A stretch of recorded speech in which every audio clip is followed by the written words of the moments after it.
right, hey now, y'all. Welcome back to Polymac Particles. It is a Thursday morning installment. We're very happy to be back on the mic and tell you all about our adventures in San Jose last night with the Dwight Clark series, the Legacy series, back in full swing.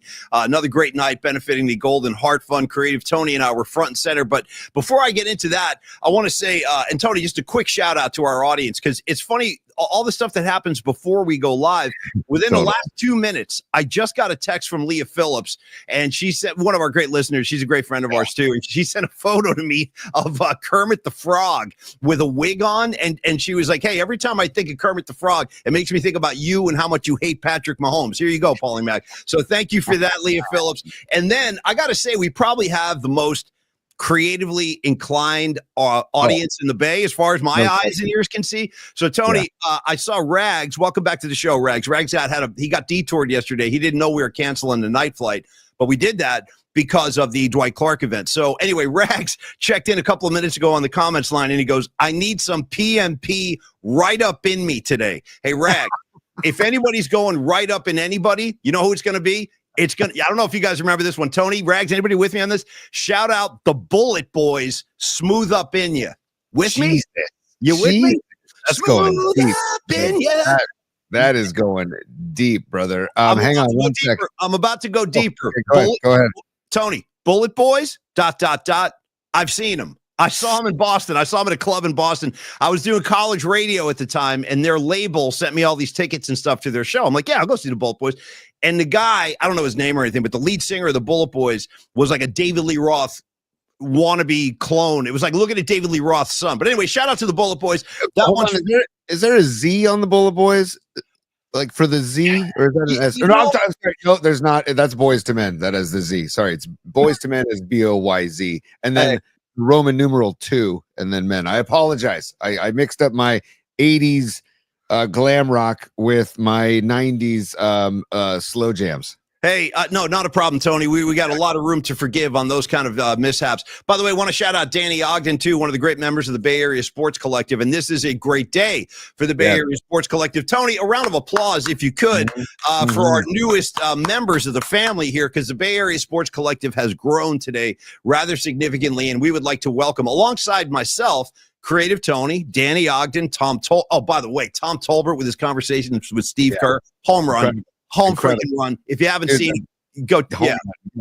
Real quick, a quick diversion. Hang on. I'm going to blast myself, Paulie, just because I can. And then we're going to get to Los and Dr. Young as well. Dude, Steve Kerr tells a story about he broke a clipboard so hard before a team huddle that his hand was bleeding, but he didn't know it was bleeding. So he starts pointing at a new clipboard, like trying to hammer a point to the team, and the guys are like, dude, you're bleeding all over the spraying blood. Hey, that's the funny thing. No, that's the thing about Steve Kerr, man. People think he's like this, and he is. He's a great thinker. He's very intelligent. He's a great speaker. And I think people have a misconception of Steve Kerr as some laid back dude. Bottom line is, never forget this. Steve Kerr, he had a fist fight with Michael Jordan, okay, when they were teammates. Yes. That tells me a lot about who he is. And if you ever watch The Last Dance, Michael Jordan actually says in The Last Dance, that is the day Steve Kerr earned his respect. He was like, you know what? Guy didn't back down. He took a swing at me. I took a swing at him. And from that day on, me and Steve Kerr were always going to be good. So just remember that. And on that note, in the backyard, he was super chill. But also, don't ever forget that Steve Kerr is competitive as hell, dude, and he wants to win. And Tolbert and those guys, could you imagine those guys, man, a fly on the wall to be like in that dorm or in that apartment with like Sean Elliott, Steve Kerr, Tom Tolbert. I mean, Judd Bushler. My God, man, that would have been I loved those Arizona teams. By the way, Paulie, stand by.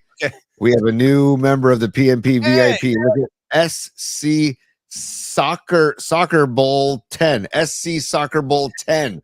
Great. Welcome to the PMP Army. Hey, man. By the way, if you want to become a member of the PMP Army, down below next to the subscribe bell, you can click that and become a member. We're going to start. Paulie and I are going to testing some new content next week, so we will keep you posted on that.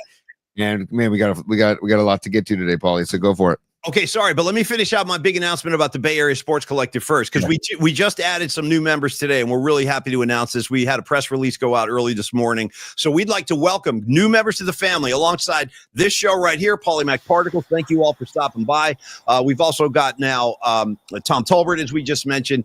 Now we add Rod Brooks and Johnny Lund. Jumping Johnny Lund, of course. Don't want to forget John. But we have Rod Brooks now, his new show, Quality Hang. Also, the great Amy G joins the network. Yes. We haven't seen Amy G in a while. She's back, and she's going to be on the mic. And then this is, I'm very excited about this show. I can't wait to check this out because I've always gotten along really well with this dude. One of the greatest postseason pitchers in history. I'm not exaggerating. Go look at his numbers. Jeremy Affeldt. He's dropping a brand new show, and he's going to be part of the Bay Area Sports Collective as well. So welcome aboard, all you guys. Yeah, there is strength in numbers. Hey, Sons of Johnny Lee, you need tickets for Metallica? Guess what? We're doing our first ticket giveaway for Metallica tomorrow. Now, Johnny Lee, though, I'm not doing Fridays. I got Sundays. There's 2 shows at Levi's. I want to make sure everybody understands that. We don't have the Friday show. We are giving away tickets for the Sunday show. So, Sons, I can't help you with Friday, but if you want to go Sunday, definitely be listening tomorrow because we'll give away a pair. And I got something kind of rigged up my sleeve, Tony. I got some cool trivia we're going to get to. So, because I want these Metallica tickets to go to real fans. I mean, yes. You know what I mean? So, like people that really love the band. And what I have rigged, there's no way you're going to get these unless you really love the band. You'll see what I'm talking about tomorrow. You're going to have to earn it, Paulie. And by the way, Tim Ryan just checked in. He's super pumped about the Bay Area Sports Collective and the Metallica tickets. Tim Ryan is checking in real quick. I am absolutely jacked out of my mind, bro. So, dude, very excited. I'm actually doing some work with Jeremy Affeldt after our show to get him ready for his 2:00 show today. So, awesome. Everybody check out Affeldt today at 2:00. Just search Jeremy Affeldt. I think it's Built for the Storm is the name of his official name of his podcast. Beautiful. Jeremy Affeldt, Built for the Storm. Also, check out his beer, Free Roam Brewing, in Texas as well. So, anyways, we're going to make that happen. Dom, I just saw Dom's comment.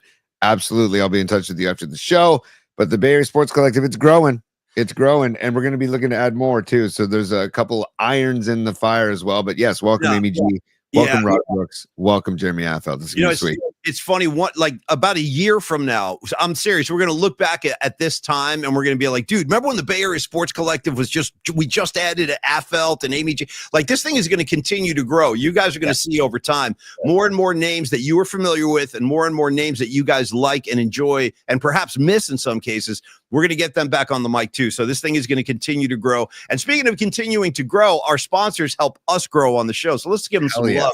I want to start with my good buddy Carlos De La Fuente over at Flex Funding, Los D, as he's known on the streets. Guy's a music lover, guy's a sports lover, guy's a San Francisco native, guy's got over 26 years of experience in his business, helping out people from all walks of life, people that want to look into a HELOC loan, that's a home equity line of credit, or maybe you're just looking for a loan, a blank loan, and you need some cash to make some moves. He can help you out with that. But here's something I want to do again today, Tony. Again, rather than just have me running my mouth about Carlos, I want to go back and read to you another one of the Google reviews. This one is from Dominic, and he says, working with Carlos De La Fuente at Flex Funding was an outstanding experience from start to finish. Boom, right there. Outstanding from start to finish. He took the time to truly understand both my business and my personal goals, exploring multiple financing options until we landed on the perfect fit to support the expansion of our design studio. You know, in today's market, finding financing as a small business can be tough. Amen.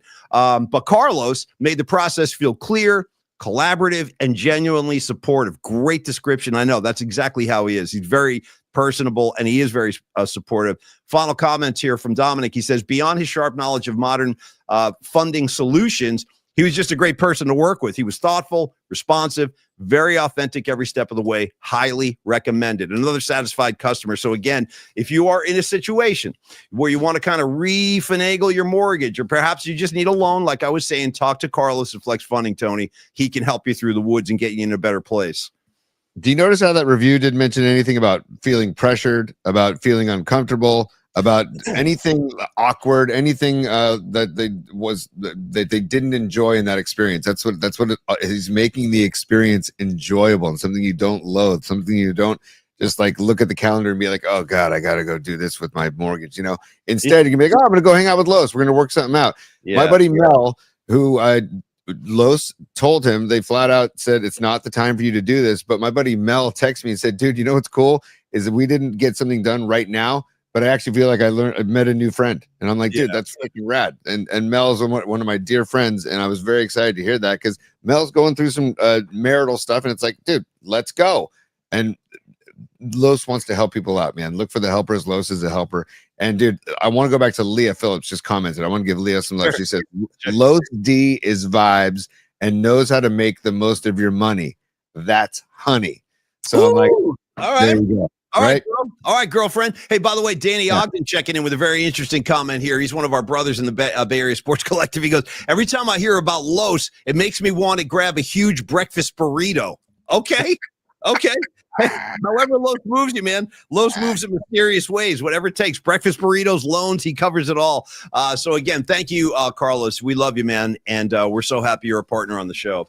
And Paulie, on that note, 925-250-4894, 925-250-4894, or email Carlos at myflexnow.com. Work with him. Think outside the box. Make something happen. He'll make something happen for you. And by the way, Paulie, this is our 94th episode. So we have some Charles Haley stories to get to from last night. But also, if you want to take us to Dr. Young, that'd be great too. I'd like to go from this to that. So bye, Carlos, and hello, Dr. Young. Matt Young, you got to say hello to him a couple of days ago. It was really cool having him on the show. He's such a laid-back cat. He's such a nice – and by the way, Carlos and Dr. Matt Young are very similar in this one sense. They both have over 25 years of experience. Matt Young's dropped anchor down in Union Square, and he's been helping people out for over like 25 years. Big part of the San Francisco community. He loves the city. He loves baseball. By the way, Tony, the traffic was so bad when I was driving down to your house yesterday to go to San Jose. I got rerouted off of 19th. They took me out to 37th Avenue, and I went right by St. Ignatius yesterday. There you go. Thought about you, but also thought about Dr. Matt Young's son, Joe, who's going to be playing baseball over at SI. And dude, I just found out because last night I was on Twitter for a minute. I saw Scarlet Fire, our girl Bonnie. Did you know she's got a San Ignatius kid as well? Bonnie and I have been emailing back and forth on the side. By the way, that's our first air horn deviation during a spot. But yes, Bonnie and I have been emailing on the side because we know a lot of the same people at SI, and her stepson is a junior on the varsity baseball team, and they play Saturday against St. Francis in CCS play.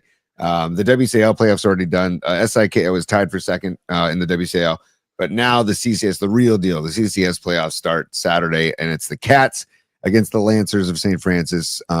And we'll take it from there and see what happens. Yeah, and I just want to encourage everybody that is either in need of making a switch for finding a new dentist, or if you just need some treatment, or you want a checkup, you want a cleaning. Dr. Matt Young does all of those things. So give him a call at 415-392-8611 and just inquire, see what kind of availability he has. He is open all weekdays, 8 to 7 p.m., including Saturdays. He'll give you some time as well, 8 a.m. to 4 p.m. And if you're an uptight, nervous Nelly, fraidy cat like me, this is your guy because he puts you at ease. All that stuff I told you. Look, if you want to relax and get the gas, he will bring in the gas for you. If you want to listen to headphones, listen to your Grateful Dead, maybe Tony would be like, hey, Dr. Young, you got any goose back there? He'd be like, let me go find some. Don't go anywhere. I'll go find some goose for you. The key is, he tries to make sure his patients are relaxed and comfortable. Right. He does a great job with that. And again, cleanings, implants. This guy he's been doing it all for a long time. And again, I like to remind people, he's actually the president of the American Academy of Implant Dentistry. He accepts most major insurances, so you shouldn't have any problems there. So get on down to go see Dr. Matt Young. Tell him we sent you. He will treat you like a family member. That is a promise. And he's just a really cool cat, easy guy to talk to. Talk some Giants baseball with him, too. He's a great conversationalist, and he does love his baseball, Tony. Can't recommend him highly enough. Totally. And the two things, the common denominators between Los and Dr. Young is that they're all about creating the vibe. They're all about creating the vibe for you. And that's why we love Neil Donardi, too, with his Vibe Tribe. We stole that from Neil. We asked permission, of course, but it's all about creating the vibe. And then I feel like I want to make a Saturday themed mix for Dr. Young that is like all songs that mention the word Saturday. Okay. And then he can play it on loop in the office, but it has to be a lot of songs. But like, if you can think of Saturday songs, maybe we'll do that for Dr. Young. I'll give you one right now. We can start with the Grateful Dead, One More Saturday Night. I can follow up with a Skinnerd Saturday Night Special. I'll give you an Elton John Saturday Night's All Right for Fighting. Creative Tony, I'll let you throw a couple in as well. Well, dare I go modern and say, do we put songs in by the weekend? Because it's whatever it takes. weekend, Maybe, you know? sure. Whatever I it takes. don't know. Yeah. So I'm just this food for thought again. My fault. I deviated, but I'm just thinking about. I love that he's open Saturdays, 8 a.m. to 4 p.m. So if you can't get in there during the week, go on Saturdays and have a relaxed, chill time with Dr. Young and his staff. And come out of there looking damn good, too, because he cleaned up my teeth. You guys didn't even want to know what was going on with me because I neglected going for years. And then I met Dr. Young, and now I'm like a regular patient. I see him all the time. So get on down there and enjoy your experience with Dr. Matt Young. And thank you, Dr. Matt Young, for supporting the show. We love you, man. Absolutely, dude. Real quick, I just want to give the phone number one more time, Paulie. 415-392-8611. 415-392-8611. Or email info@youngdentalsf.com. And Tony, as we begin the show today, let's get our first super of the day up there. I think that's Patty from Napa. I think I saw her go scrolling by. Yeah, Patty. Get her up there. What's up, Patty? How you doing, queen of the scene? I hope you had a sorry for feeling tardy. Need the ghost stories you met. Well, I do have more. I do have more ghost stories. We can maybe sprinkle a couple. Huh? I actually apologized to Paulie yesterday on our drive down to San Jose for the Dwight Clark. Yeah, you did. You did. I felt like my ghost story was a little too dark and twisted, so I apologize again. But Paulie said no need to apologize, but I feel like Paulie's was a nice, joyful, I don't know, just I don't know if it was joyful. I don't know if it was joyful. Oh, no, you felt your grandmother's vibe. You felt her spirit. That's a joyful thing in my mind, right? Yeah. So I mean, the traffic light bursting is not a joyful crazy, thing. bro. It was one of those street lamps. You know what I mean? It was like a street lamp, and I remember it popped, like it went. Pop. And I looked up and then it just went blank. It was crazy. It was a really crazy experience. But nice. We might work in some ghost stories, Patty. And thank you as always for the contribution. Creative Tony, we had a hell of a night last night. And the craziest thing is at the Dwight Clark Legacy Series event at the Hammer Theater in San Jose, all kinds of 49er royalty on hand. We're going to go through it. We got some pictures to show you. Tony shot some video and stuff. So we're going to show you all that stuff today. But somehow, some way, Creative Tony and I found a dude, the guy who was doing the sound at the, because it was it was a theater, and there were a lot of guests coming on stage, but we also worked at this VIP cocktail hour, just a reception. It was like for a couple of hours up on the rooftop. Great setting, a lot of great 49ers hanging around, very accessible. Everyone was hanging out with everybody. But when we met Alan, the sound man, we were like downstairs waiting in the green room. He comes walking over. This guy, by the way, piece of work. He comes walking over with this little kind of like an iPad, and he's got it like sitting on a table, and he goes, "Hey, you guys want to watch the Knicks game?" And we're like, yeah. So dude, we actually got to see the end of the Knicks game, the Halliburton shot, the choke sign, and then we saw the entire overtime period. And then I had to go on stage and do a few things in the theater. But what a wild night we had, man. And Tony, what jumped out at you as far as like during the VIP reception, looking around, you're seeing there's Charles Haley, there's Ronnie Lott, there's Tom Rathman. I mean, it was like Niner royalty as far as the eye can see. It's a really special event, man.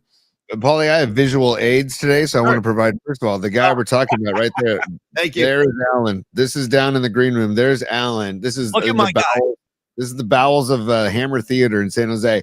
Alan was running sound. He was micing everybody up. He and Garrison Hurst had an incredible back and forth because Alan has to put the wire kind of like down your shirt, and like if it's going to stick out, he wants to tuck it inside your waistband. He sure does. Like, I don't know if you want to go down there. I don't know if you want to go down there. Garrison, don't be touching nothing down there. So, yeah. Garrison, I mean, he has one like mode when he's kind of getting interviewed, like you talk to him, and I'm going to play that later. But like in the green room, dude, with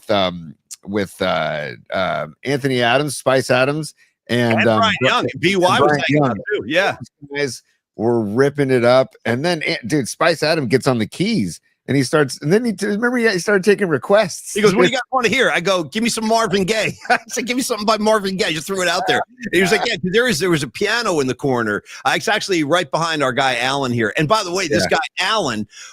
So we're hanging. This is downstairs in the green room. It's kind of like underneath the stage.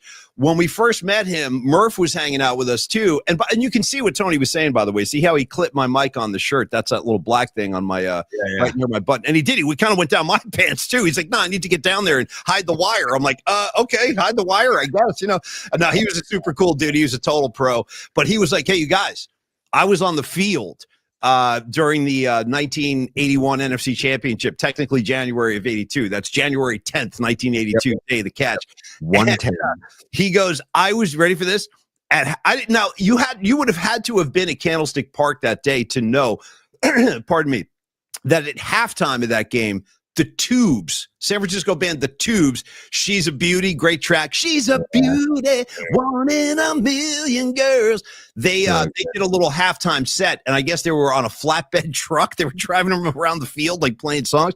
And that guy, Allen, did the sound for the Tubes at the Dwight Clark catch game. And then he was talking about how he had to go pack up all the gear during the third quarter, but then he got back down on the field for the final drive, and he was like right down there in the mix when Dwight caught that pass and everything. So anyway, Allen was just like the beginning of the greatness last night. But Tony, some of the other guys that jumped out, I've done these before.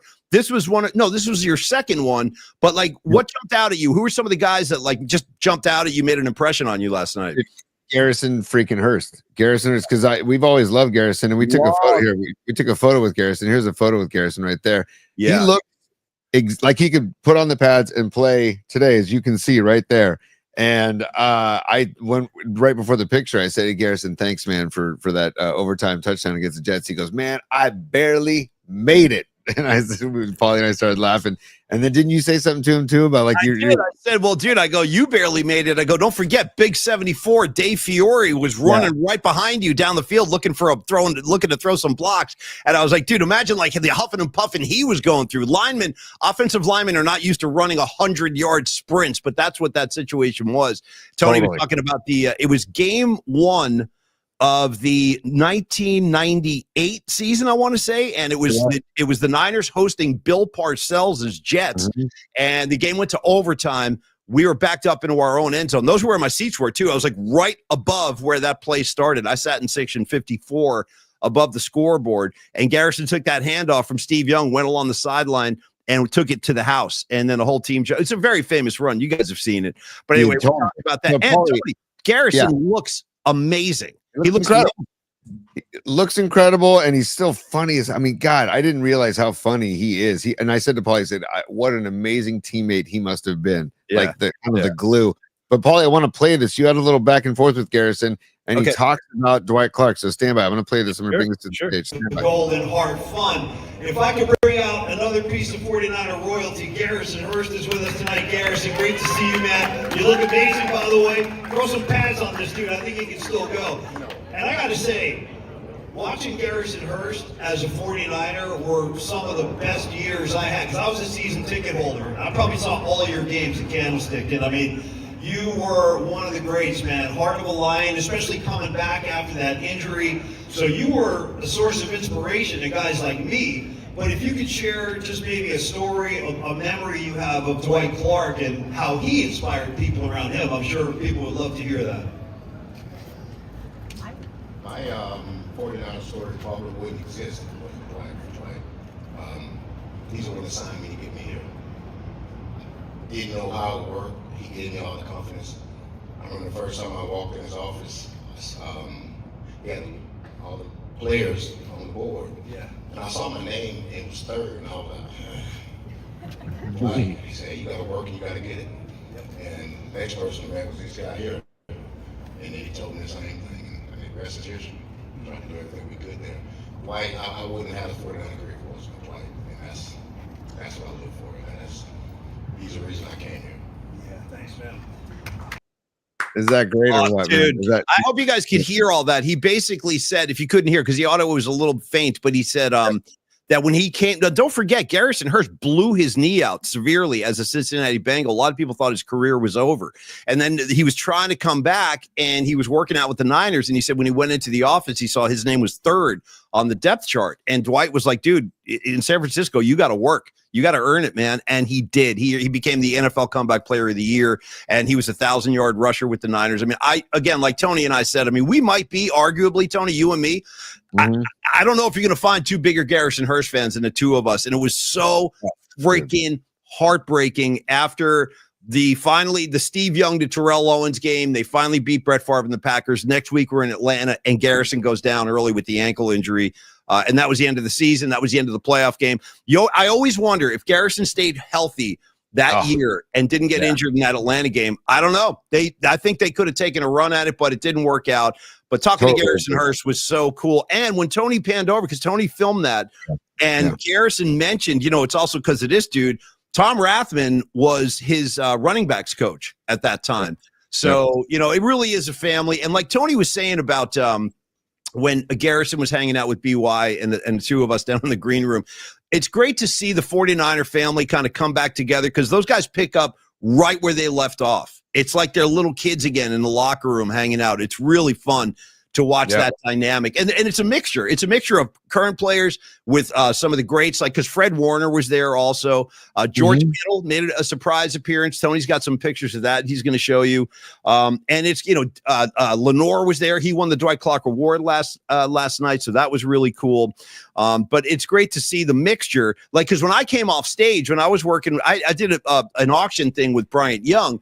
And when I walked off stage, the first three people I saw were Creative Tony, flanked by Charles Haley and Fred Warner.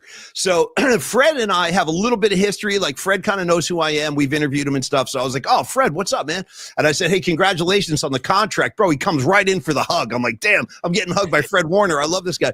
And then I realized I'd look to my right like this dude, and I look up, it's Charles Haley. I'm like, oh, boy, here we go. I got Charles now. So he was looking at me. I think he's probably trying to remember who I am. He's like, who is this dude? And I was like looking at him and I was like, hey, what's up, Charles? And he goes, hey, man, how you doing? And he shook my hand. Dude, the hand of Charles Haley, Tony. Yep. It might be the biggest hand I've ever seen. It's a claw, bro. I'm going to go back in time. Sports Illustrated did a great thing where they put Ed Too Tall Jones's hand on like a fold out of 2 pages in an issue of Sports Illustrated back in the 80s. Nice. And I remember putting my hand on that, being like, it was massive. And I was thinking about that yesterday, seeing Haley. I'm like, I wonder how his hand would stack up to Too Tall Jones's hand, because Too Tall Jones, and that's why I wanted to have Chubbs's hand from Happy Gilmore yesterday, just walk around with a fake hand so my hand wouldn't get crushed. By these people. Dude, Bryant Young's handshake is a massively strong, thick handshake. You really gotta go in and know that you're gonna get freaking, a good grab, a good squeeze. And it's also, this goes into like social commentary. I'm actually like, I better make this a good handshake. I do not want to give Bryant Young, like, if I don't get all the way in, if I don't get all the way in, I got to get all the way in. If I don't get all the way in, you got to come correct, man. If I get one of these to Bryant Young, it's all over. I can't with face the fingertip. Yeah, you don't want to be doing like the fingertip. Oh, hi, BY. No, you want to give him a manly handshake. And by the way, Bryant Young, I got to say, now this is no surprise. If you listen to Murph and Mac, you probably already know this, but oh, dude, I tell you, I think I'm in love with this man. I really do. I cannot get. This is truly one of the greatest human beings I've ever met. He's very much like Ronnie Lott in that way. Like when Bryant Young is in the room, there's just something coming off him, man. There's like an aura coming off Bryant Young. He's such a good man. And we talked about what Garrison Hurst had to come back and deal with. Never forget, Tony and I were actually sitting together in my seats at Candlestick the night Bryant Young suffered that broken leg. And I mean, it was really bad. That was a bad night, man. That game got stopped. I don't know that I've ever heard Candlestick Park that quiet, Tony. Yeah, I agree. Agreed. But the thing of it is, though, a lot of people were saying that's it. Because it was like a Joe Theismann break, if you remember. It was really bad. What does this guy do? He's back the next freaking year, and I think he started every game. He is truly an incredible man. Incredible. Paulie, this brings up a great discussion, and I'd love to get the PMP Army's thoughts, because you and I were talking about this yesterday about how it's kind of mixed emotions about Bosa wearing 97. It's almost I've been conflicted with that from day one. I got to be. It has nothing to do with Bosa. It could be anybody. He just happens to be him wearing a number. But I'm saying, dude, that's Bryant Young's number, man. And Bryant Young is in the Hall of Fame. Put it on the wall. Yes, put it on the wall. I still don't know how they're going to do this. So what happens when Bosa retires? They're going to retire 97. What for both of them? You know what I mean? Like, I don't get it. I'm surprised that there wasn't a conversation when Bosa won in 97 to be like, hey, Nick, maybe we should get Bryant Young in the room, maybe we should discuss the fact that the royalty that is number 97. So I don't know. I'm sure Bryant gave his blessing if there was ever a conversation. Right? Exactly. Yeah, but, I'm sure. I mean, 97 will, for my mind, he's the original 97, will always be 97 in my mind. And I know yours too, Paulie. So, you know what's funny is when you said earlier, and yes, I agree, Tony. He is. To me, he is 97. I mean, Bosa's got to still climb that mountaintop, man. I'm waiting for it to happen. But the other thing about last night that was so crazy is you said today, and we were talking about Charles Haley. Tony was like, hey, this is our Charles Haley show today, number 94. When you said that, similar thing, I looked over at the comments line and somebody said, don't forget about Justin Smith.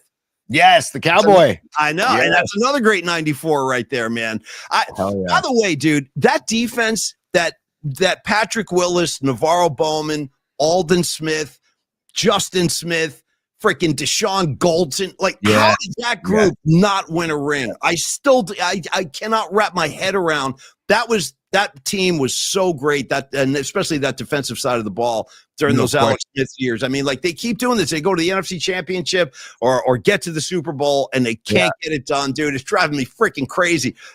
Dude, Justin Smith was a great interview too, man. Great personality, really fun to have on the air too. I remember his interviews were really fun. So I was bummed out when he called it a career. I was happy for him, but just bummed out because I loved him on the Niners. And you're right, man. I'm surprised they didn't have more success with that defense, dude. But Paulie, there is no Justin Smith, there's no Bryant Young, there's no Nick Bosa, there's no anybody. There is no anybody without this guy. Oh, hell, dude. Hell to the bro. Yeah, Hell's yeah.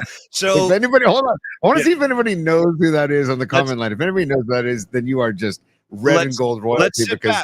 Let's sit back and let it happen. Who's going to do? Name this Niner. We're playing Name This Niner. Come on. Also taller than I expected, and another mean grip of a handshake, man. And just look at the size of his hand on your shoulder. It's bigger than your head, bro.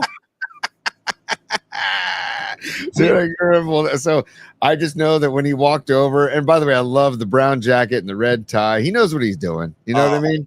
As soon as I saw this guy, I go, "Hey, Tony, I think that's blank." No, it ain't Hacksaw, Stevie B. Good guess, though. That is a good guess. That is the KFC guy. Nice, Lee Phillips is the KFC guy. I think this is a jersey. If I'm ever going to wear a Niner jersey again, I think it's going to be this guy's jersey. Seriously. And should we just tell it who it is, Paulie? Well, I'm waiting still. Stevie B. I know it's a tough one. No, not Randy Cross. No, let me. Randy Cross. I'm going to say, I'll give him the jersey number and see if that helps. Okay. Number 57 jersey number. Leave it there. Lily Merchant, that's the best hint we're going to give. It's number 57. I'll give you hint number 2. Yes, Aaron Kask. Yes. Aaron Kask. There it is. Danny Blanken Buns. And by the way, maybe the greatest name in NFL history, B-U-N-Z, Buns. You know what I mean? And I got to tell you the truth. This was during the VIP cocktail reception. We were on the rooftop before the proper show started in the theater. And I looked over and I go, "Hey, Tony, I think that's freaking Dan Buns over there." Yeah, and I know that we had Dan Buns on the Murph and Mac show, but it was a long time ago. It was like 10 years ago. So I don't think he would remember who I am. So I walked up to him and I go, "Hey, Danny Buns." And he looks over and he goes, "Yeah." He goes, "What are you, media guys?" And I go, yeah, I guess so. And he goes, "Well, what are you guys doing? You guys are a couple of midgets. Come here." He called us midgets. And then he threw his arms around us and we took the pic. But look at the face of Buns. And I'm going to say this, dude, with no apologies to anybody under any circumstance, the greatest open field tackle in Super Bowl history. Period. End of story. On the goal line. I think it was 3rd down. Where he took that, I forget who he tackled. I forget who had the ball on that play. It was out in the flat. I know that. It was out on the flat, and he was he caught a pass on the goal line, and Danny Buns stopped him, turned him sideways, and put him on his ass right like before the goal line. It was just here it is, Paulie. He stopped Charles Alexander at the 1 yard line. And he was a big dude. That guy was a big guy too. That was a big load to bring down, but Danny Buns made it happen. Dude, I think Tony, is there any way I could frame this? I need a frame around this shot. I love this photo. And he couldn't have been a nicer guy, man. That's what the whole vibe of this event is. So fun. Everybody's in such a good mood. It's not your typical media hang where athletes don't want to be there. like that, which can happen, right?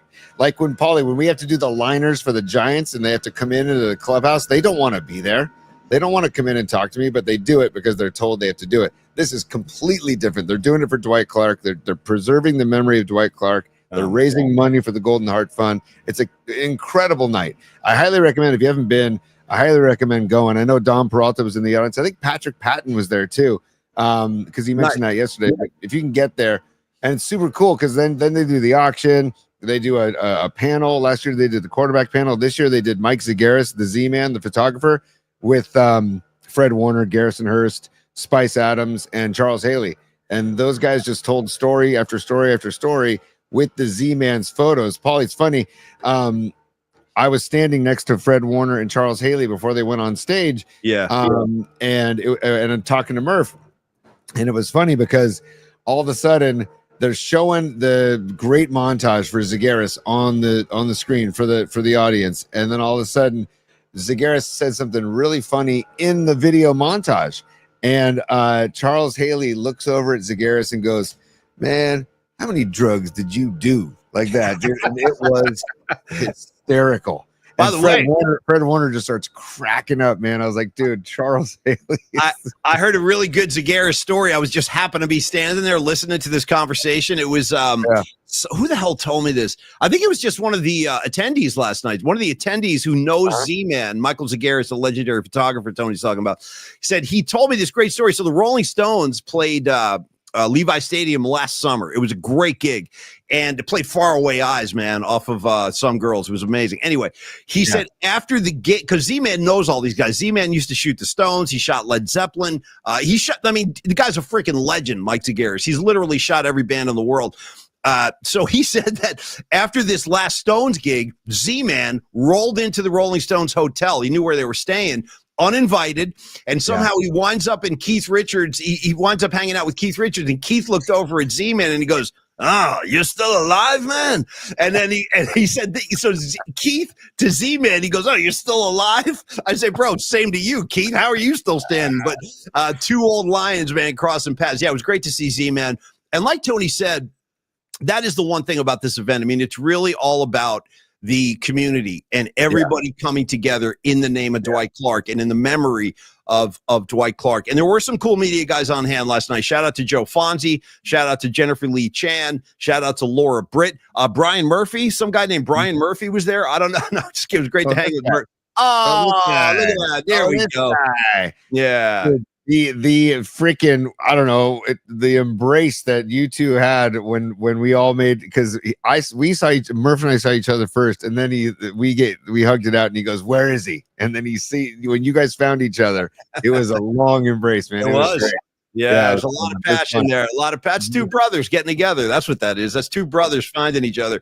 And Murph was in the mix. Of course, Laura Britt was in the mix. Hey, Dave Lombardi, dude. I had a great conversation with David Lombardi last night, one of the great 49er reporters. And we will we're going to get Dave on the show as we get closer to football season. And by the way, John Joseph made a comment I wanted to acknowledge. He said on the Dan Buns picture, he goes, "Bro, shout out to Danny Buns' belt buckle." And that's, yes. Can you get that back up there again, T? Can I see Buns again? Let me see Buns one more time. I want to see that. It's tough to see, but no, Buns was rocking one of those big, like Texan kind of belt buckles, man. And he's just such a great dude, Buns. I feel like modern fashion is kind of forgotten about the belt buckle, right? If we could bring I had a belt buckle as a kid. It was huge oval. And it was my name in cursive that I wore as a kid. It was a big silver belt buckle, and I loved it, dude. You know, if you can give me 30 seconds, I might be able to blow your mind with an amazing belt buckle that I've saved. Give me like 30. I might not even. I'll be right back. And I don't know if I have it up here, but I think I do, because it's going to be worth it. Stand by. Hold on. I've got visual aids, dude. So go ahead. Here, I'm going to do this right here. I'm going to share some of Dom Peralta's photos too. So Dom, thank you for these photos. If you can see those, everybody, and so double check that you can see those. Yes, that is Laura Britt with George Kittle. George Kittle was a surprise guest. He was kept as a secret, but we saw him roaming backstage. He's much bigger when you stand next to him than he looks on the field. Massive human being. That's George and Laura. This is the panel. Everybody looking up at that picture of Fred Warner. Killer shot that Mike Zagaris took of Fred Warner, where he's wearing the Hot Boys t-shirt. I don't know if you remember the Hot Boys. That was I really hope you fun. remember the Hot Boys medley we made, Tony. Dude, Hot Boys, Hot Boys. Yeah. So on the panel, that's Murph to the far right. If you're looking at the stage left, Yeah. if you're on the stage, Murph, then Mike Zagaris, then Fred Warner, then Spice Adams, then it is Garrison Hurst, and then Charles Haley. If you're going stage left to right. And there is Murph and Laura Britt, and there's the panel. I'm just going through a few of these. Oh, there's that's what I wanted to get is Demo Lenore. There's Demo Lenore. He won the Dwight Clark Award. So and Demo is there with his little boy. I think there's a shot of Dom has with his little boy. It's a great shot. There you, Paulie. Yeah. But there he is. That's the shot I wanted to get to. That's Demo with his little boy on stage. I mean, that's really killer. cute. That was a really cute kid. Really cute kid. Oh, yeah. Adorable. So I just wanted to share some of those. Thank you for those pictures, Dom. Hey, Tony, my mission failed. I mean, I thought I had it up here somewhere in this house. Because I save everything, dude. All the stuff I had when I was a kid, concert tickets, T-shirts, posters. I got most of that stuff still because I'm crazy. I'm insane like that. But I have somewhere a Kiss Destroyer belt buckle that I had like when I was like in, I don't know, 5th grade, dude. And I still have it somewhere. It's badass. It's really badass. You need to dig that up, dude. This is a great side topic of great belt buckles, dude. I had a Bo and Luke Dukes the Hazard belt buckle with just their 2 mugs on the belt buckle. Is there any way in hell that thing is still around? Eddie? So. No, dude. Bo and Luke Duke. You just said. Oh, I was a Dukes of Hazard head as a kid. The good old boys, never meaning no harm. Yeah, making their way the only way they know how. Right, dude. And you had Boss Hogg, you had Roscoe B. Coltrane, you had Flash, Roscoe's dog. You had I was all about Flash. Give me that Basset Hound, man. Yeah, right. You had Cooter, the mechanic. You also had, of course, Daisy. Cooter. Holmes. Cooter. Okay, that's you want to talk about Southern names? Yeah, it's my boy Cooter. Yeah, totally, man. That's some deep South shit right there. Cooter. Right. Yeah. Right. Yeah. And all about the smuggling the moonshine and dude, the freaking Dodge Charger that the doors didn't open. They had to slide go through the window right through. Yeah. I used to practice as a kid. No, you didn't. Sliding across the hood. Oh, dude, all the time. My parents would get so pissed off at me because you're going to dent the hood. Get off the car. Get Tony off the car. I used to run, slide across the hood like Bo or Luke Duke did, and then I'd climb in the window of the car and drive my parents crazy. Don't you know the door's open in this car? What are you doing? It's yes, I know the door's open. I'm Bo and Luke Duke. Come on. Shout out Marky Graves going. I think he's already flew by, but I think he said, hold on, let me see if I can go find this team now that I got this new one. Nice. Oh, I can. Look at me. I'm scrolling. Marky Graves. I had the rock band Boston and Led Zeppelin belt buckles. Very cool. I remember those. I remember those Led Zeppelin Swan Song belt buckles. That total thing of the past. I don't think kids today are rocking belt buckles, Tony. Most kids are like wearing sweatpants now, you know? Right. Which is unfortunate because a good belt buckle, and there's 2 things here. The belt buckle usually accompanies a good pair of jeans, right? And it also encourages the tuck in. It encourages the tuck. Like if we go back to Dan Bunz's photo, Dan is nicely tucked in right there. And he's got, dude, I mean, and we're all tucked in, right? But we didn't have the fancy belt buckle that Dan's got. So I'm just, again, respect. Seriously, I might ask Santa for Christmas for a Buns 57 jersey. And they were wearing whites in the Super Bowl, right? Correct. Yeah, they wore white. Yeah, so I'm gonna have to get a white one because that's when he made the tackle. Although I don't do well with white, dude. Every time I wear white, I got stains everywhere. It doesn't work. When I go down, I drove down to Tony's house yesterday, and then I got in his car, and then he drove us to San Jose because he's a little bit closer. And I was just fatigued, bro, from the hell zone. It took me forever to get down to Tony's place. But when I get into his house, first of all, shout out to Tony's family, starting with Megan. Then you got Big D, Dom, the slugger, the left-handed slugger. And then you got little Olivia, who's going to be like, this girl is, I'm telling you right now, she's a beautiful kid. This is a beautiful girl. And I love Olivia. So I walk into the house and she's kind of sassy. She's got the attitude. And Tony and I are hanging out and he's giving me some stuff because I got some broken gear up here. He's like, Paulie, try this stand. All of a sudden from the other room, you just hear it. Hey, Dad, you look stupid with your shirt tucked in. I was like, that was Olivia just attacking you, dude. And by the way, Tony looked money. You looked really good last night, actually. And you look stupid with that shirt tucked in. And I was like, wow, okay, you guys, Tony, your thoughts. Seriously, when I said goodbye to her and gave her a hug, she whispered in my ear, Dad, untuck your shirt. And I go, it's not happening, Liv, not happening. Because she's No, like kind of my go-to. Like, Liv, what do you think? Should I wear this shirt or this shirt? Or these shoes or these shoes? And she'll help me out. And she was very blunt, and it's gonna help her down the road, I assume, I hope. But she was like, Dad, untuck the shirt. It's a bad look. Hey, Tony, like only because I'm going to cater the show specifically to my friend Corinne right now, because I love Corinne, and she said she's very late to the show today, and I don't want her to miss some of our goodness. Can you show her the Garrison Hurst and Danny Buns photo one more time? Absolutely. Let me too. That's Rathman, too. There's us with Tom Rathman. We didn't show that earlier. Look at Tom. Just Tom Rath, this guy, dude, when you want to know what the definition of an NFL fullback is, you go watch some Tom Rathman highlights, man. So, and here's my favorite thing about Tom Rathman. This is a stat I love pulling out because it's so insane. But you can check my work on this. So it was the let me make sure I get this right. It was a 1989 season where Bill, because Rathman kind of came into his own during the 1988 season. And then when Wall stepped down and Seifert became the head coach, that first year, Tom Rathman was, ready for this? Fullback. Second leading receiver in terms of receptions, only behind Jerry Rice. That's insane. A fullback. Dude, he had more receptions than Brent Jones, more receptions than John Taylor. That dude right there. So Seifert really started utilizing him in the passing game and paid off dividends, because once Rathman turned and got ahead of steam, he was really tough to bring down. He'd put his helmet right in your chest. I wonder if Juszczyk, I've never heard him say it, but I'm sure he has. But I wonder if Rathman is like an idol or like an inspiration to Juszczyk, because I would assume so, as they're both, full-fledged fullbacks with good hands that can catch the passes out in the flat, right? I would assume that Rathman is one of his heroes, man. But there's Tom Rathman and Paulie and then there's Garrison, man. Look at Garrison. That was a real treat for me, man, because I haven't spent a lot of time with Garrison Hurst, so that was really cool. I was glad to have a few minutes with him last night. I'm a fan. What can I tell you? I'm a big fan of that guy.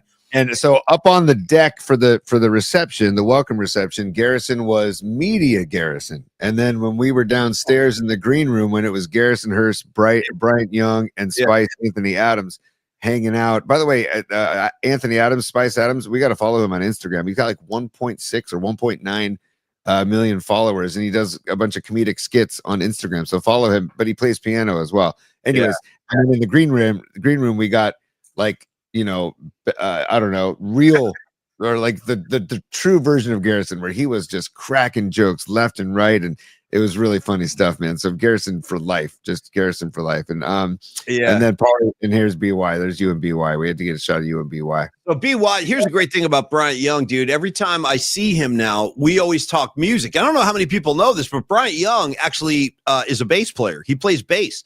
So when I see him, he's always like, hey, man, we're going to do some jamming. I'm like, BY, anytime you want to jam, you just let me know. I'll come running. So hopefully we have another event coming up in the fall. We're going to do a watch party up at the Whetstone Winery. That's obviously several months away. We'll talk about that more as it gets closer. But that'll be it's a great kind of dinner with the Niner event. And last year we had Patrick Willis, Bryant Young, and I'm trying to remember. Oh, Pee Wee. Dwayne Board was there last year too. But anyway, it's basically we're going to watch the Rams Niner game in October. And he was saying it again last night. He was like, hey, man, bring your guitar up there. Maybe we'll do some jamming. I'm like, dude, you got it. Just bring your bass and we'll go off together. So, but Bryant Young, any chance I get to hang out with this dude, it's always a great night, T. Yeah, here and here's Kittle. This is just me. Took a picture of Kittle from sides. I was standing side stage. I'm like, you know what? You get a chance to see George in his red suit. And by the way, the inside lining of his suit was all Niner logos. Nice.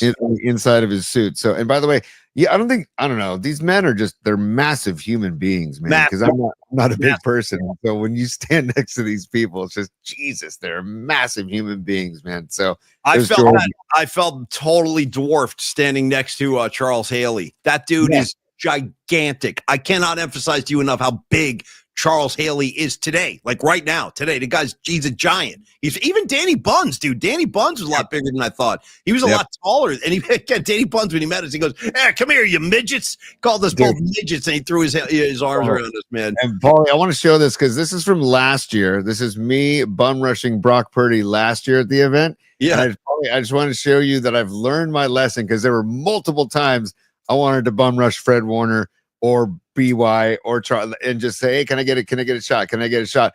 Brock was cool enough because he was a young kid. And they all would have been cool enough if I asked. Yeah. But it's just the timing of it all. So I learned my lesson, Paulie, just so you know. I didn't bum rush anybody this year. I asked nicely and politely for any pictures or any quick video chats. You know what I'm saying? Oh, totally. No, totally. Everybody, no, you were great last night, man. And I just want to say one thing about the man we were honoring last night, and that's Dwight Clark. Because I when I say this, man, I say it with humility and gratitude that I actually had a little bit of a friendship with Dwight Clark.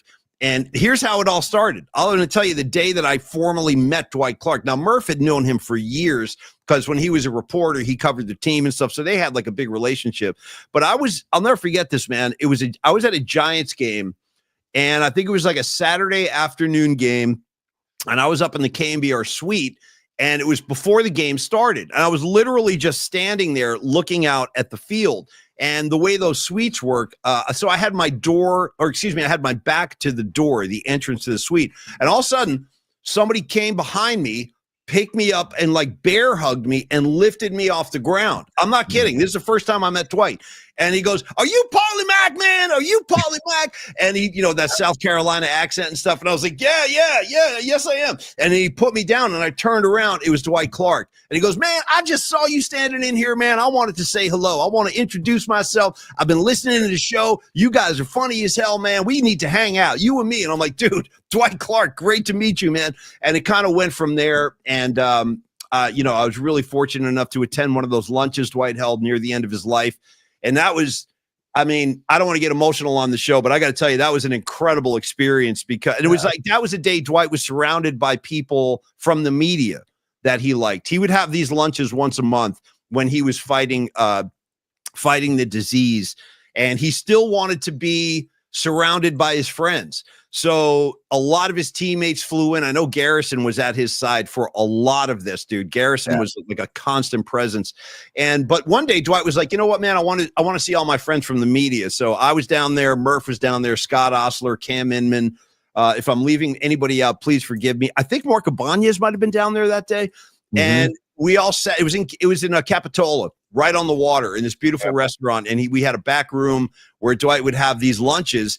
And, we all talked. Actually, here's one story he told me, a football story. It's insane. It just tells you like the life of an NFL player, what these guys go through. He told me just about some of the biggest hits he ever took. And he said when he might have been a rookie or second year, he goes, "It was early in my career. We had a game at the Meadowlands in New Jersey. And at that time, Dwight was still on special teams. And he said he was on special teams doing coverage. And he said someone came from his side and hit him, and he didn't see the hit coming. And he said that's the last thing he remembered. He said when he kind of came to, they were on the flight home. So he didn't even remember the second half of the game. Yeah, but that's a snapshot into the life of an NFL player. I mean, these guys, you talk about the sacrifice these guys make. That's why I never really have a problem with these guys making money, because they really deserve it. And the stuff that they go through when their careers are over, it's a lot. It's a big toll on their bodies. But after we all talked for a while, it got quiet, and we had been sitting there for a couple of hours. And I'll never forget this. Dwight was like, "Hey," he said to everybody, he goes, "Hey, listen, if anybody has any questions about anything I'm going through," he's like, "this is the time to ask." He's like, "You guys should ask me now. This is going to be like our last chance to really talk." And he talked about it. He even said, he goes, "That day," he goes, "I had a bad morning, man." He goes, "I didn't think I was going to make it over here today, but I'm so glad I did. And I'm so glad I'm here now." And just a really amazing guy. And it speaks to, Tony, the turnout. This is why so many people want to come out and celebrate his memory, his legacy. He was just a really good dude, Dwight Clark. And I'm talking about off the football field, T. You know what happened on the field, but he was just a great guy, man. I also loved watching his relationship with Joe. They were like, we were talking about this last night. They weren't just football players, and they weren't just celebrities. They were also sex symbols. They were like brothers. They really were like brothers. Right. And they're inside the Canyon Inn. There are some of the greatest Dwight Clark and Joe Montana photos you'll ever see, because they're taken when they're hanging out at the Canyon Inn in Redwood City. And you could tell that it was the relationship wasn't just on the field. And then because of their relationship, they clicked so well on the field. And I don't know. I feel like Dwight was like, he had that. Of course, they all have egos, but he was gregarious in his manner to every single person that he came across. From every story I hear, that Letters to 87 book, Great that book. Mayoko put together is an incredible book. I can't recommend it enough. Also, proceeds of that book go to the Golden Heart Fund. But that book, I highly recommend getting it. It's a great gift too, because the stories about Dwight Clark and about how Dwight Clark like affected all these people in the book. It's incredible. And by the way, Paulie, I got to pause real quick because I want to welcome Joe Schmo, new member of the PMP VIP. Joe Schmo, welcome aboard. Thank you so much for joining the PMP VIP. Again, if you want to become a member, down in the bottom right corner, next to the subscribe bell, check it out. PMP VIP. We'll be doing extra content. Paulie and I are going to get very creative with what we're going to provide when it comes to the PMP VIP, but we're getting very excited. Thank you all for joining. Thank you for the supers as well. But last night, Paulie, was one of those. I think I was talking to this on the ride home. Those events are they're wonderful. They're incredible, and like the access to these, incredible athletes. Yeah. But it's also like I'm not the best like hobnobber or like, and so you got to find your little groove, I guess, in those events. You know what I'm saying? And but these players, man, they all made they were making everybody feel so comfortable and welcome. It was just a wonderful event, man. I think that's what Dwight would have wanted. And I tried to say that several times last night. I was saying, Dwight really would have loved seeing this, man. He really was. Dwight was a guy who loved being out with his friends, loved being surrounded, loved company, he loved having a good time. And he did have a good time. That's important to know about Dwight. He had a really good life. He lived his ass off, man. He lives hard. He played hard. And, watch it. Like Tony said, all those great players being so accessible to people at events like this, that just speaks to that 49er family. And Sanchi, first of all, thank you. And number two, you hit the nail on the head. Shout out Eddie DeBartolo for taking care of 87 at his ranch and for setting this 49er family culture. Amen, Sanchi. Thank you for putting that out there. Now, Eddie DeBartolo was not there last night. He kind of lays low now. He does come out sometimes. But that's Eddie D is all about that loyalty. And he was like, he does not turn his, but you know what else? You know what else he did, Sanchi? When Freddie Solomon got ill, Eddie D stepped in and he was like, I got this. I got this. I got all the bills are taken care of. All your treatments are taken care of. Like Eddie D does a lot of stuff behind the scenes that people probably don't know about, but I'm happy to tell you because I know for a fact he really does care about his guys and he really took care of his guys. And that's why these guys are so freaking loyal to him. Yep. Can I tell you one more Dwight Clark, Eddie D story? Can I give you another one? All day. And then, all day. Come on. This story Dwight told me told all of us at that lunch. And this is a great one. It just kind of speaks to the generosity and loyalty of Eddie DeBartolo. So after the Niners, and this is a story Dwight told at the lunch at Capitola that day, we were all there. He said, it's great Eddie D stuff, man. Tony, he goes, we win the first Super Bowl. We have this massive parade. The city's going crazy. And you got to realize that was the first time in San Francisco history that a pro team had won a title. Yes, the Warriors won a title in 75, but they played in Oakland and San Francisco. This is the Giants had never won a World Series, and the Niners had never even sniffed a Super Bowl. So this is the first one, Super Bowl 16. So he said, after all the smoke cleared and the dust settled, he goes, we're hanging out. And one night we're over at Eddie D's house and Eddie D was like thanking us. He goes, guys, I got to thank you, man, for bringing a Super Bowl to my team. I want to thank you for bringing a Super Bowl to my city. And this is what he said to Dwight. You ready for this? He goes, Dwight, you know what you need to do? And Dwight said, back then the players, they didn't make that much. They made it like, I think probably a comfortable living, but it wasn't like they had excess money. We weren't rolling around in riches. So here's what Eddie D did. Later on, the money came and he took care of his guys, but it was still early. So he said, hey, Dwight, just as a thank you, do me a favor, go into the garage and go pick one out.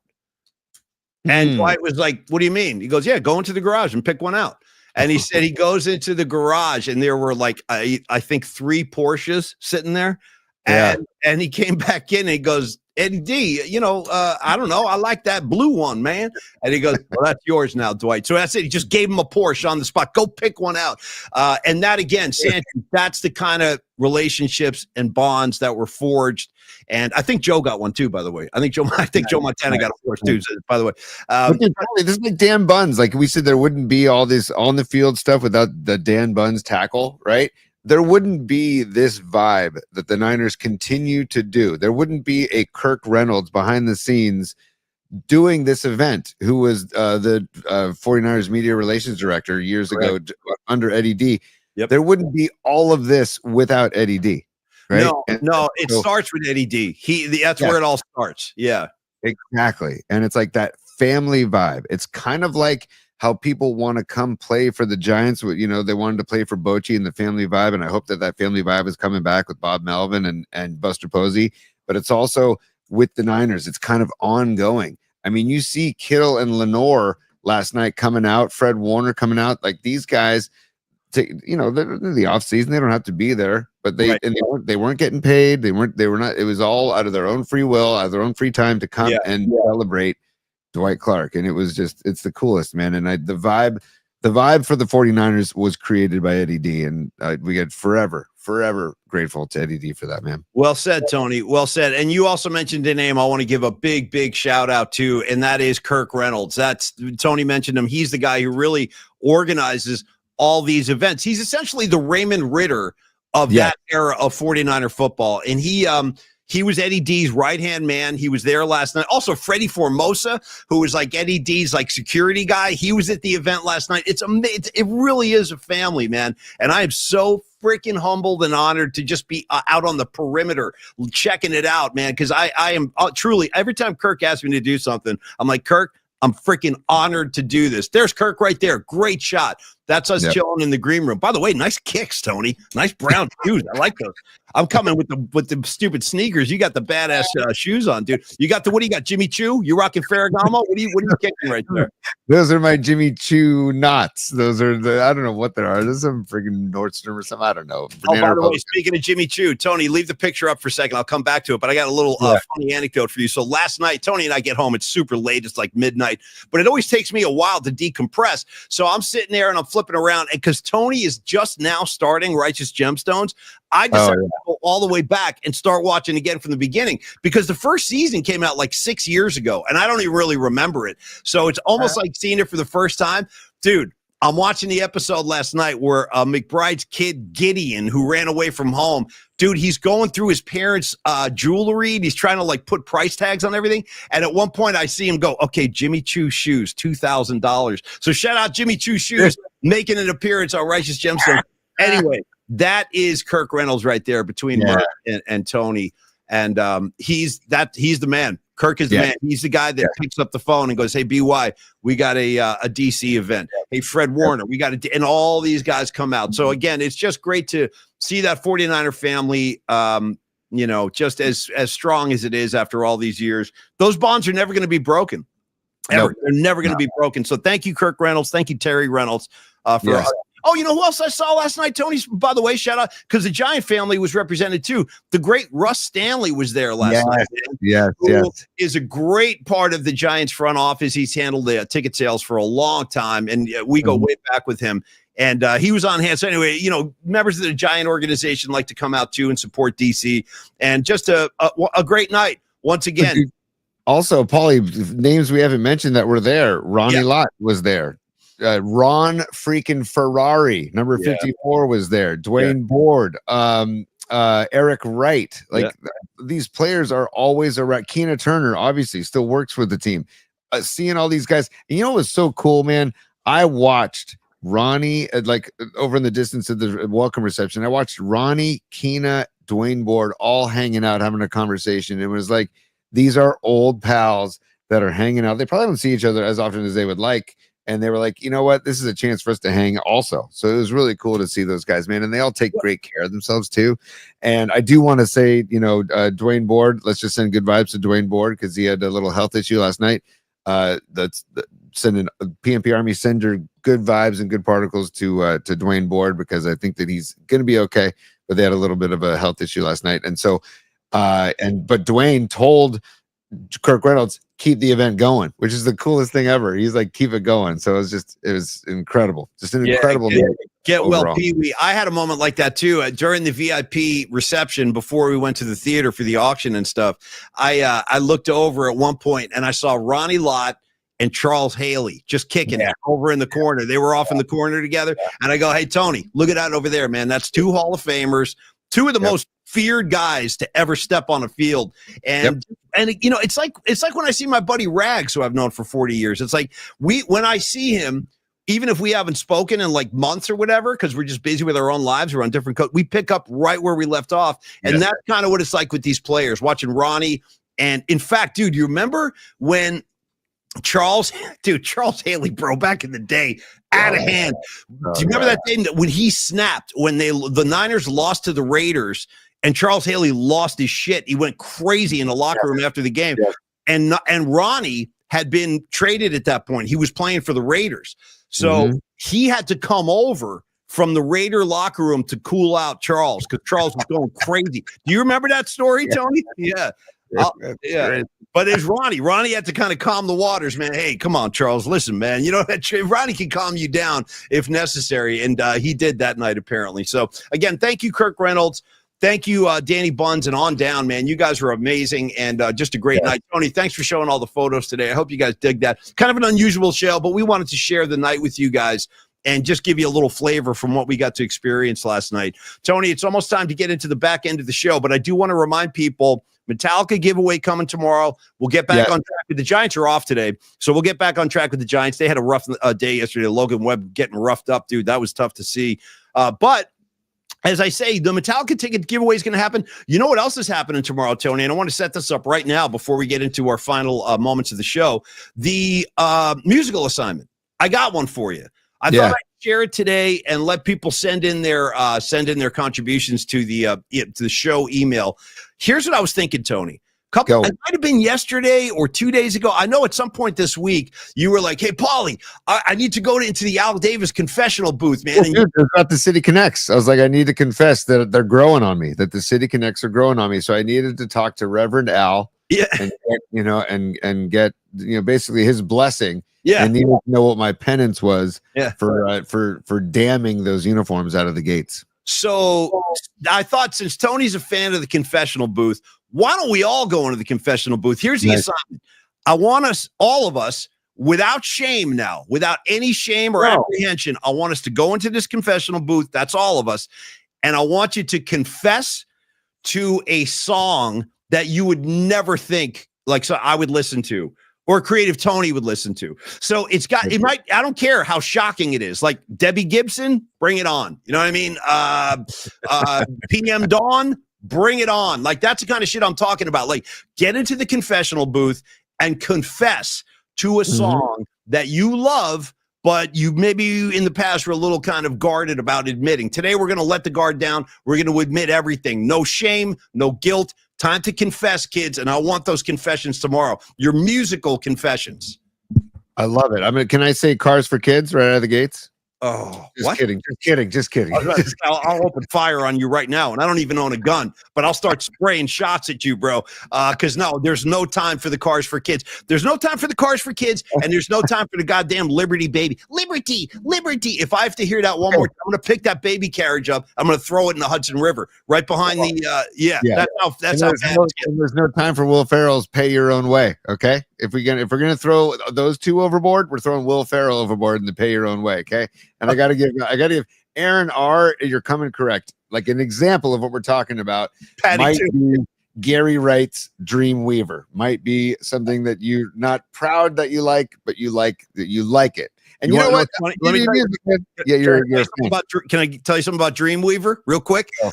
DJ Raw B, our great friend and great hip hop producer, former member of the Murph and Max show, he gave me Dreamweaver on vinyl for Christmas one year. I don't know why. He was like, I was thinking of you, Paulie Mac. I got this for you. I was like, oh, thanks, man. Yeah, Dreamweaver. I got it on vinyl. Just for your in honor of Aaron R., you might want to bring it out tomorrow, just so we can see it, just so we can see the wax. I saw right on wax. I saw Patty on the comments line. Patty, that's exactly what we're looking for. She goes, how about Ambrosia. Yes, that's exactly. the kind of shit I'm talking about. Bring out your ambrosia. Yeah. We're not talking about the food ambrosia. We're talking about the band ambrosia. Okay, so absolutely, it's gonna be fun. Well, and have a good time with it, man. Don't hold back. Let's admit it, dude. Whatever, Andy Gibb. What do you want? Shadow dancing? You come correct with it if that's what it takes. And I'll look forward to Tony's because Tony will have something good for us tomorrow. And I got to do some thinking. I'll flip through my vinyl, but I'll find some things that'll be like, ooh, okay, time to break it out. And we'll have a good time with that tomorrow too. Well, with the reemergence, or I guess the emergence of yacht rock, a lot of the songs that maybe 20 years ago that I might have put in this category are now quote unquote cool or whatever, or part of the yacht rock genre that people have embraced. So I don't know where I'm going to go, but I'll do some digging, and I look forward to it, man. I do too. And Noemi, I 100% agree. Shadow Dancing is a great song. It is a great song. Do me more, drive me across the floor. Shadow Dancing. Always groove. What's that? What about the groove to that song? That song's got a great groove, man. Come on. What is it? Give me more, drive me across the floor. Shadow dancing, whatever the hell that, I don't know what he's talking about, but there's a great groove going on there. All right, time to get back into our thanks, and we're going to give thanks to our sponsor, starting with Dr. Matt Young.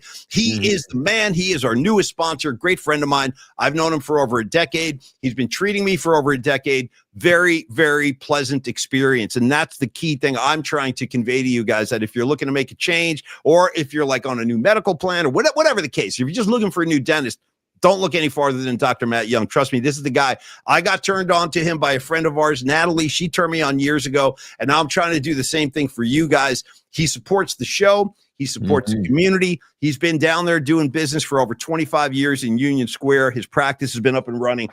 Comprehensive dental care available. The cleanings, the fillings, implants, veneers, orthodontics, emergency care, which I have had actually because I had to have a root canal once with him. And again, even Tony, the root canal was good. And he'll ask you, like Carlos won't let you make a bad decision.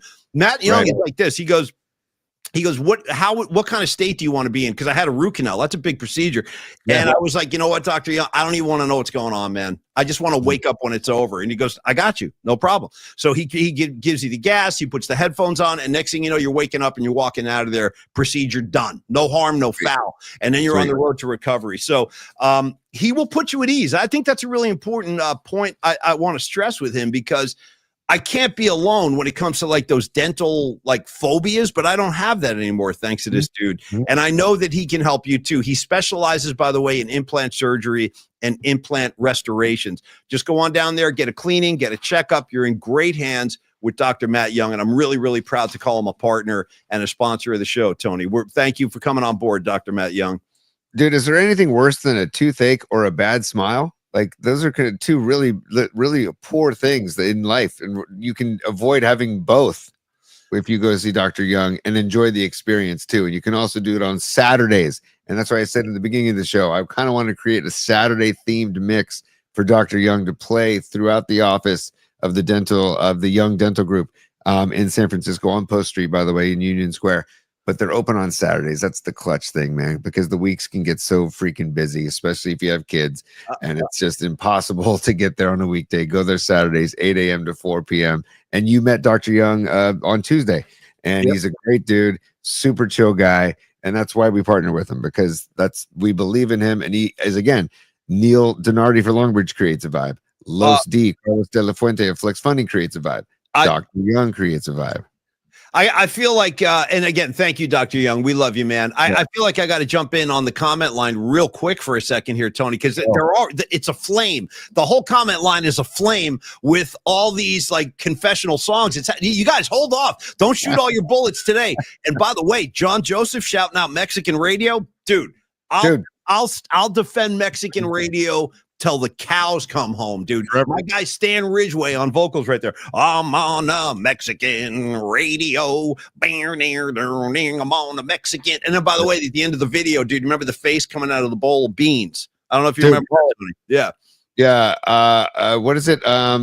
in Tijuana eating barbecued iguana. I wish I was in Tijuana eating Mexican iguanas. Bow, ba-bow, bow, ba-bow, bow. Shout out Wall of Voodoo. Shout out Mexican Radio. I roll with you on that one, John Joseph.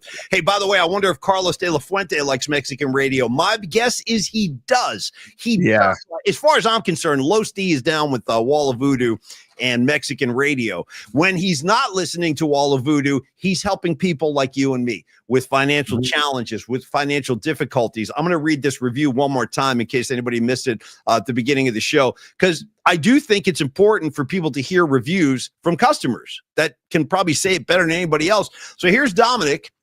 His words about Los D at Flex Funding. He goes, it was an outstanding experience from start to finish. He took the time to truly understand both my business and personal goals, exploring multiple financial options until we landed on the perfect fit to support the organization of our design studio. Obviously, in today's market, finding financing as a small business can be tough. Amen.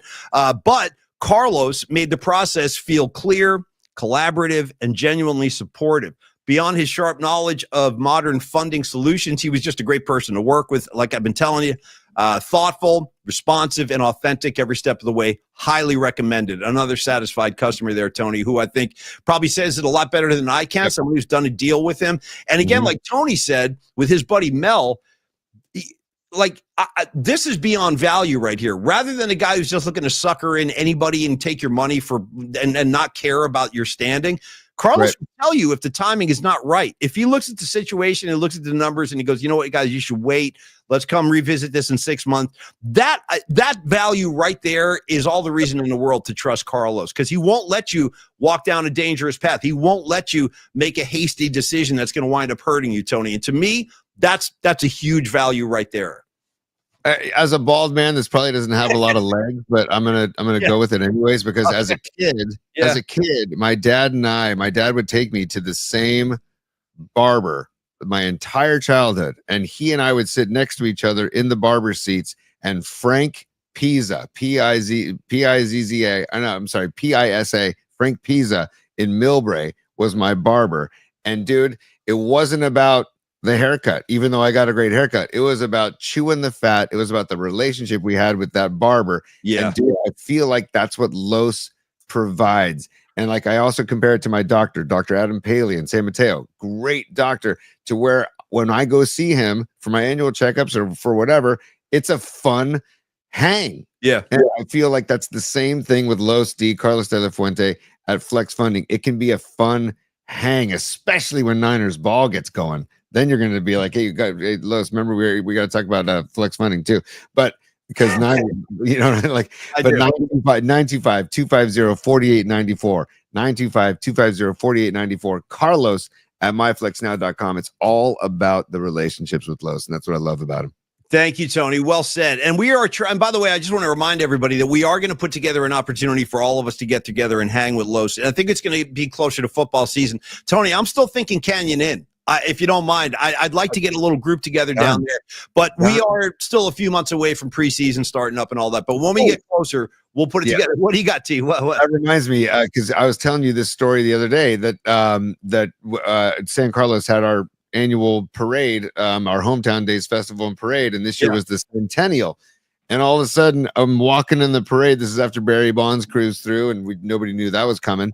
And then all of a sudden, I get this, hey, I see, hey, Tony, I hear this Tony, and I look, and it's Tim Anderson, the Niners first-round draft pick from 1971 that we had on the show a month ago. It was Tim in the parade. I'm like, dude, he made his driver stop, and we had a great hang. Dude, I just want to give another shout-out to Tim Anderson that we had on the show, because you made me think of him about the Canyon Inn, because he hangs at the Canyon Inn, and we got to get back to the Canyon Inn. So if you want to do a PMP hang there with Los D, done. That's how I feel too. And I'm also, partially it's a great thing to get Carlos together with all our friends. But secondly, I want to turn more 49er fans onto this place, because the people who haven't been down to the Canyon Inn, you just got to trust a brother. It'll if you're a 49er fan, it's like you've died and gone to Niner heaven. It's like a 49er museum in there. So anyway, we look forward to that in the fall. Final thought of the day. One more shout out to my main man, JJ, John Joseph. We were talking Wall of Voodoo a minute ago. He goes, guys, not only do I like I saw him I saw Dude. Wall of Voodoo with the Plimsolls. All I can do is applaud and give respect. Dude, Million Miles Away, Oldest Story in the World, those are two killer Plimsolls tracks. Who noticed my Dom Peralta? Yeah, Dom, I got greetings from Asbury Park right there. Little flavor of Jersey coming at you today from the boss, from Springsteen to me, to you, to the PMP community. Creative Tony, let's bring in Professor David Lee Roth to dismiss the class, and we'll do one more high noon show tomorrow. Again, music assignment in the books. We need your contributions. Confessions to songs that you would never admit to liking. Today, tomorrow, we all come clean. And of course, the first Metallica giveaway, the first of 5 pair, will happen tomorrow too. And that's for the Sunday show, June 22nd, Big T. Paulie, so I got to do this. Utah, give me 2. Utah, give me 2. I got to give you 4 things. I gave you 4 things on the way out here. First, because I saw it requested on the comment line. Give us the loose. Give us the loose. Give us the loose. Give us the loose. Give us the loose. Give us the loose. What loan would you like?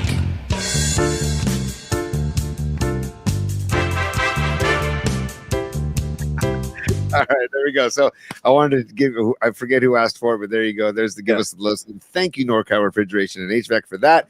And Paulie, on the way out. Yes, sir. Let's just one more time. Could you say thank you, Garrison, for coming out last night? Okay. Yep. Thank you, BY, for coming out last night. And finally, thank you, Dan Bunn. Come here, you midgets. Yeah, I'll never forget that. Who are you guys? What are you guys, media guys? Come here, you midgets. Danny Buns for life. But look at the face. How do you not love that face, bro? That's what a football player looks like, kids. Danny Buns, linebacker, 57. Great lineage with 57 from Buns to Greenlaw, dude. It's a great number for linebackers. Yeah. Yeah. Great. And by the way, I'm still kind of heartbroken that Greenlaw is gone. I am. I don't know the physical shape he's going to be in, but I'm just heartbroken that he's gone. That's all. Marky Graves with a final comment here. Now, this is interesting. He's blue. How did he get a blue thing, Tony? I'm not familiar with the blue. I don't know. Maybe because it's the Steph Curry logo that's making it blue. I don't know. I'd say again, there's probably a grid somewhere in the back end of YouTube, way in the back end of YouTube that I haven't read because there's so much freaking minutia that I haven't gone through. And so it probably says, well, the blue is this and the green is this and the yellow is this. And the orange. I apologize that I don't know, but it's probably a good sign. I'm assuming blue is a good sign. No, me too. And thank you very much, Mark Graves. Where can you send gifts? Great question. We'll have to, we should get a P.O. box. We'll announce, Mark, but right now I'm not sure. We'll address that though. Monica Lopez, final comment to the day. She goes, Dan Buns, ironically, had some booty on him. That's how you wrap up the show. By the way, players with great asses, we can get into that topic as well. I'll tell you who had a big ass on the Niners right now. I always was fascinated with this guy's booty because it was huge. Shout out John Taylor. Take a look at the keister of John Taylor sometime, bro. It was almost like bigger than his upper body. John Taylor was bringing some caboose to the party, man, and I was a big JT head. All right, anyway, Tony, enough on booties and asses. We'll get back to the show tomorrow. High noon. Yes, you got something else. What do you got? I just want to remind people to please subscribe at Polymax Particles on YouTube and smash the like button, as the kids say. Smash that like button. We need all the help we can get because we're building this brick by brick. And it was fun. Oh, by the way, shout out to Altamont Brewing last night. We met Steve, the owner of Altamont Brewing, at the show last night. And he said he's going to start tuning into the show. So we're trying to spread the word about the show, and also the PMP VIP, the next to the subscribe bell on the corner. If you want to become a member of the PMP VIP, there will be treats and extra content coming your way shortly. But you can join. And thank you for those who've already joined, and thank you for those who've been the supers, and thank you for all of you for supporting the PMP movement, I guess you can call it. I'm listening out for David Lee. Where is he? Yeah, there he is. Damn, ferocity, dude. The ferocity of the first 6 Van Halen records. I'll tell you right now, my final comment of the day, try to help people along here. Not a bad track on any one of those records. I'm telling you right now, every single song on every David Lee VH album is a home run, including that one right there. Hot for Teacher. Tony. Yes, and probably I just more business. Again, our announcement about Bay Area Sports Collective. We added today. We had a press release went out today. We officially added Rod Brooks. Amy Gutierrez, Amy G, and also Jeremy Affelt. And Jeremy Affelt will be going live at 2 o'clock today. If you want to search for him and find him on Twitter or Instagram or YouTube, you can find his show, Built for the Storm. Built for the Storm. Thank you. God, thank you. I'm saying Built for the Road. It's like Ford truck, Built for the Road. Built for the Storm. Jeremy Affelt, 2 o'clock today. Shout out Riders on the Storm, and shout out to Allman Brothers, Stormy Monday. Just for your heads, I'll throw those out there too. All right, you guys. Hey, listen, everybody in the comments line, thanks so much. John Joseph, Tom Peralta for life, Patty from Napa, Ray Goodman, Rags, Pine Needle, Dan Ogden, all you guys, man. Thank you. Monica Lopez, thanks for coming by today. Aaron Kask, Matt Stenson. You guys know how we feel. The Nutter, they just keep coming. Thank you guys very, very, very much for supporting the show. It means a lot to Tony. Means a lot to me. Thank you, Danny Buns, too, who, by the way, did have some booty. Shout out Monica Lopez one more time. All right, kids. Hey, listen, have a great Thursday. Enjoy your day off from Giants baseball, and we'll be back tomorrow for high noon broadcast. Metallica tickets coming your way. We'll see you tomorrow, kids. Enjoy. Cheers.